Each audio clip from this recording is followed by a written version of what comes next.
Olá, servidoras e servidores de Goiás! É um imenso prazer ter vocês conosco no curso Os Objetivos de Desenvolvimento Sustentável na Gestão Pública do Goiás.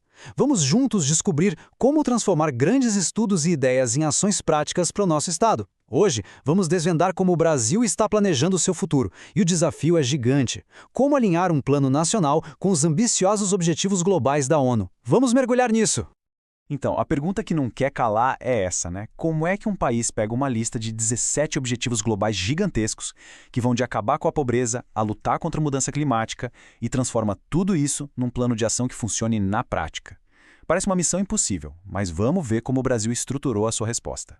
Bom, para começar, vamos alinhar o contexto global. A gente está falando da Agenda 2030. É um grande plano de ação, um compromisso que quase 200 países firmaram lá em 2015. No coração dessa agenda estão os 17 Objetivos de Desenvolvimento Sustentável, os famosos ODS. Pense neles como um mapa para o mundo, um roteiro para um futuro melhor. E aqui está o pulo do gato. Como a Sylvia Hoeks, que é a coordenadora da ONU aqui no Brasil, disse muito bem, a Agenda 2030 não pode ficar só no papel, lá na esfera global. O sucesso dela depende de cada país olhar para dentro, se apropriar desse processo e traduzir essas metas para sua própria realidade. E a grande ferramenta do Brasil para fazer essa tradução é o Plano Plurianual, o nosso PPA, que vale para o período de 2024 até 2027. É ele que faz a ponte, que conecta essa visão do mundo da Agenda 2030 com as ações concretas aqui no nosso dia a dia.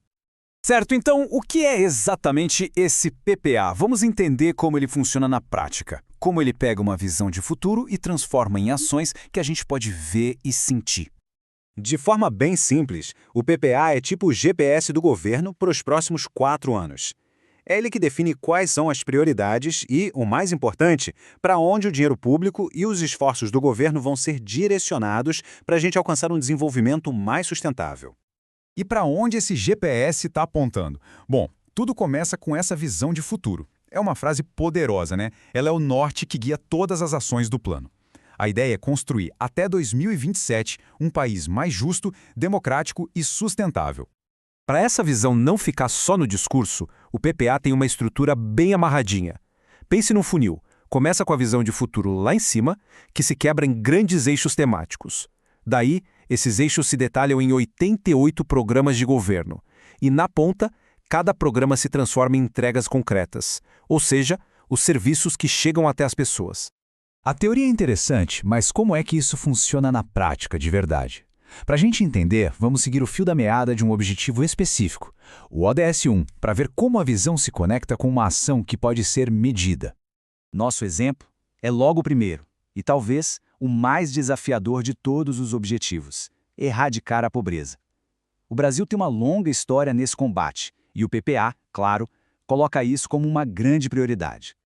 Todo bom plano começa com um diagnóstico claro, certo? Esse gráfico mostra exatamente isso. Um dos indicadores mais importantes é a taxa de extrema pobreza, e o plano já estabelece uma meta clara e ambiciosa para 2027, uma redução bem significativa.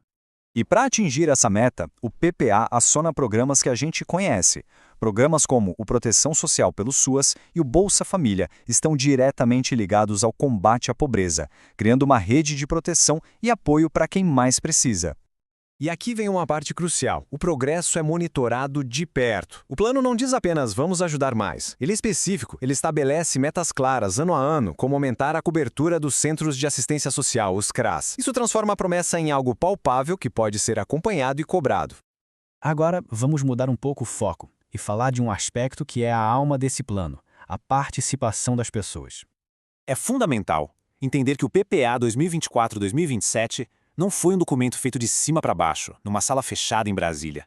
Pelo contrário, ele resgatou um processo muito importante, o PPA participativo, que abriu as portas para a sociedade dizer o que era prioridade. E essa participação foi gigante. Foram 125 oficinas espalhadas por todo o Brasil, criando espaços reais de diálogo para construir o plano de forma coletiva. E nessas oficinas, mais de 4.400 pessoas colocaram a mão na massa, trouxeram suas ideias, suas necessidades e colocaram tudo isso no centro do planejamento do país. E aqui a gente vê o resultado direto disso. Quando a população pode votar online nas suas prioridades, o que apareceu em primeiro lugar disparado? Saúde, com mais de 360 mil votos. Fica muito claro que o plano buscou ouvir e refletir o que a sociedade estava pedindo. Para a gente ir finalizando, vamos dar um passo para trás e olhar para o horizonte, para ver como esse plano de 4 anos se encaixa numa estratégia ainda maior. É super importante a gente ver o PPA não como a linha de chegada, mas como uma etapa fundamental de uma maratona. Ele é a ponte entre as ações que a gente precisa fazer hoje e o futuro que a gente quer construir lá na frente. Essa citação da secretária nacional de Planejamento, a Virgínia de Ângelos, resume essa ideia perfeitamente. A jornada não acaba em 2030, com o prazo da agenda da ONU. A essência dela, a busca por um desenvolvimento justo e sustentável, vai continuar guiando o país rumo a 2050. Essa linha do tempo ajuda a gente a colocar tudo em perspectiva. O PPA atual é o nosso motor até 2027. Ele nos mantém no caminho para cumprir a Agenda 2030 e, juntos, eles são a base para a gente construir uma estratégia de longuíssimo prazo, a Estratégia Brasil 2050. E o que é essa tal de Estratégia Brasil 2050? Pense nela como um grande projeto de nação. A ideia é criar um processo que junte todo mundo, governo, empresas, universidades, a sociedade civil, para desenhar de forma conjunta que país a gente quer ser nas próximas décadas. E tudo isso nos traz a uma reflexão final. Para vocês da Secretaria de Educação, isso significa pensar como cada programa do PPA pode fortalecer o ODS 4, garantindo uma educação de qualidade que prepare nossos jovens para esse futuro. Já para vocês, da Controladoria Geral, o impacto está em garantir a transparência e a eficiência no uso dos recursos, assegurando que cada real investido nos aproxime das metas, fortalecendo o ODS 16. Este material é um resumo inspirado nas ideias dos documentos oficiais do Plano Plurianual 2024-2027 e da Agenda 2030. Para saber mais e acessar ferramentas práticas, explorem os conteúdos complementares aqui no nosso curso. Contamos com sua energia para fazer a diferença. Um forte abraço e até breve.